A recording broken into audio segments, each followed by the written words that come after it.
Vamos a la Ciudad de México, en donde está Salvador Navarro Martínez, todo desvelado, así se le ven las ojerotas, porque estuvo pendiente de este desenlace de la votación de los senadores para la aprobación ya de la reforma judicial. Tema vigente, presente, latente, preocupante incluso de lo que va a pasar. Así es que vámonos con Salvador Navarro Martínez, licenciado en Ciencia Política, punto de vista joven, actual, de lo que vive nuestro país en diferentes temas. En esta ocasión, las consecuencias y las opciones también que podríamos tener con esta reforma. Chava, ¿cómo estás? Muy buenos días. Evaristo, ¿qué tal? Muy buenos días a todas y a todos. ¿Cómo viviste este último tramo atento, ¿no? Desde la semana pasada en el Congreso de la Unión, primero con los diputados y ayer con toda cuantísima cosa no vimos, ¿verdad? Ahí con que si lo estaban cooptando, lo estaban amenazando, que uno ya estaba secuestrado, que lo habían comprado, una final de alarido de este tema que lamentablemente, pues sigue siendo la misma técnica, ¿no? De cooptar a personas, cooptar en este caso senadores, o como decían en aquellos viejísimos tiempos, plata o plomo, y ya elegía el susodicho en cuestión. Primero, un resumen de esta prácticamente conclusión, de esta aprobación de la reforma.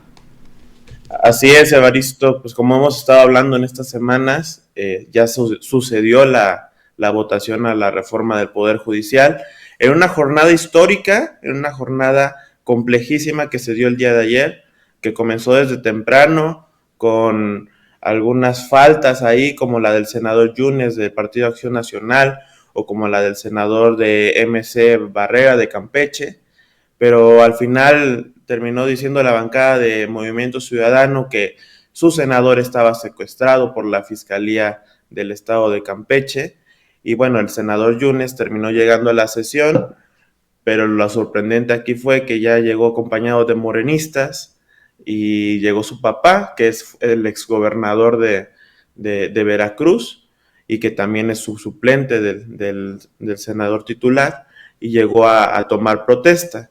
Lo que después se desencadenó en la discusión de la reforma al Poder Judicial, y que en un sorprendente toma del recinto del Senado de la República entraron los manifestantes que se encontraban afuera de este recinto, estudiantes y trabajadores del Poder Judicial entraron e irrumpieron la sesión del Senado de la República, lo que no hizo posible que continuara la sesión en ese recinto, a lo que el presidente de la mesa directiva, Fernández Noroña, convocó a reanudar la sesión del Senado en la antigua sede del Senado, en Jicotencan, a las 7 de la noche. Y fue así como llegaron los senadores, llegaron en patrullas, llegaron en autobuses de la Policía de Seguridad Ciudadana de aquí de la Ciudad de México, entre jaloneos, al senador de Movimiento Ciudadano, Colosio, Luis Donaldo Colosio, le aventaron gasolina. Fue una jornada maratónica, Evaristo, que no se había visto en mucho tiempo, y que por lo menos yo no la había visto así nunca en mi vida. Entonces, fue así como se desarrolló. Alrededor de las 11, 12 de la noche, se votó en lo general esta reforma al Poder Judicial, a lo que ya había pasado, con 86 votos a favor, 41 en contra, 127 senadores presentes de los 128, solamente faltaba el de MC, que MC sigue diciendo que lo secuestraron, y bueno, con el voto a favor del senador Miguel Ángel Yunes, del Partido Acción Nacional. Sin duda ese voto fue clave porque aun cuando hubiera asistido este diputado, este senador, perdón, que se dice secuestrado o que dicen que fue secuestrado, pues de todos modos no iba a hacer diferencia. Lo que hizo diferencia fue el voto de este panista que cambió a favor de Morena y que pues ya, lo has dicho claramente, confirmó esta determinación histórica de que la reforma al Poder Judicial ya está prácticamente en marcha. Si entendemos, como lo dijiste la semana pasada, que hay dominio de Morena y en los congresos locales de los estados, pues ya será mero trámite el recorrido por las legislaturas locales. Por ahí alguien hablaba en su análisis que pues alguna suerte de acción legal podría detener esto, pararlo, o que las legislaturas estatales, pero la verdad ya se ve muy difícil. Aquí lo importante sería mejor hablar, Chava, si te parece, de qué tan urgente esta reforma. Dice el presidente de la República que está podrido el sistema judicial. La pregunta es si esta nueva manera de hacer las cosas va a resolver toda esa pudrición que hay, cuando pues hoy el partido en el poder va a ser el que va a tener mayor control. Así es, como he mencionado, pues ya lo que sigue es mero trámite, por así decirlo, y más que nada le van a meter rapidez porque el gobierno de López Obrador ya va a terminar. Entonces esto tiene que salir antes de que termine el gobierno de López Obrador. Por ejemplo, el día de hoy ya llegó a los congresos locales y, por ejemplo, el Congreso del Estado de Oaxaca y el de Tamaulipas ya lo aprobaron la reforma judicial. Ya tenemos los primeros dos estados, los primeros dos congresos que ya la avalaron. Y va a ser mero trámite que en el transcurso del día, en el transcurso de esta semana, se voten los demás congresos. Hay que ver cómo va a ser en el estado de Morelos, pero así va a estar sucediendo. Necesitan 17 congresos locales, de los cuales Morena y aliados tienen 24, entonces prácticamente es un hecho. Lo que sigue y lo que mencionas es qué tan urgente era esta reforma, y si bien existen vicios, si bien existen cosas que están mal dentro del Poder Judicial y que se admite mismo desde la Suprema Corte, los ministros, magistrados también admiten que hay cosas mal dentro del Poder Judicial, no existía con urgencia una reforma. Más bien existía el abrir un diálogo para una reforma en donde tuvieran participación las trabajadoras del Poder Judicial, los juzgadores federales, pero que también se tocaran temas importantes como es el abordar el tema de las fiscalías, de la Fiscalía General de la República, de las fiscalías locales y sobre todo de los ministerios públicos, pero también de las policías. Se debe de entender que el fenómeno de la justicia, de la procuración de justicia y el fenómeno de la impunidad no es algo que únicamente sucede en la Suprema Corte o en el Poder Judicial de la Federación. Aquí únicamente, el único objetivo de esta reforma es cooptar el Poder Judicial y tenerlo a modo, sirviendo al Poder Ejecutivo. Y bien lo dijo el senador Colosio, Luis Donaldo Colosio, jamás en la historia habíamos visto que dos poderes de la Unión, de los tres, se juntaran, se unieran para destruir a otro. Y esto sucedió. El Poder Ejecutivo, el Poder Legislativo se unieron para lograr la destrucción del Poder Judicial. Así es, evidenciando pues la falta de equilibrio en esta determinación tan importante para el país. Así es que coincido en que esta reforma debiera tocar varias áreas, no solamente al Poder Judicial, lo mencionaste, el Ministerio Público, que también es señalado cuando hay deficiencias en la integración de las carpetas, la policía, que es el primero que llega a las escenas de donde se cometen delitos. En fin, hay muchas cosas, muchísimas cosas por reformar, por hacer, pero yo no sé qué opines. Yo pienso que el principal elemento que debemos reformar en este país somos nosotros, los mexicanos, con educación, con cultura, para que cualquiera en cualquier cargo público pueda desempeñarse bien y responder a los ciudadanos. Pero eso pues nos va a llevar mucho tiempo, ¿no crees? Así es un tema que lleva en la agenda de México muchos años, es un tema que se discute cuando hay elecciones presidenciales, el tema de la impunidad, el tema de la corrupción y el tema de la participación ciudadana en estos temas, ¿no?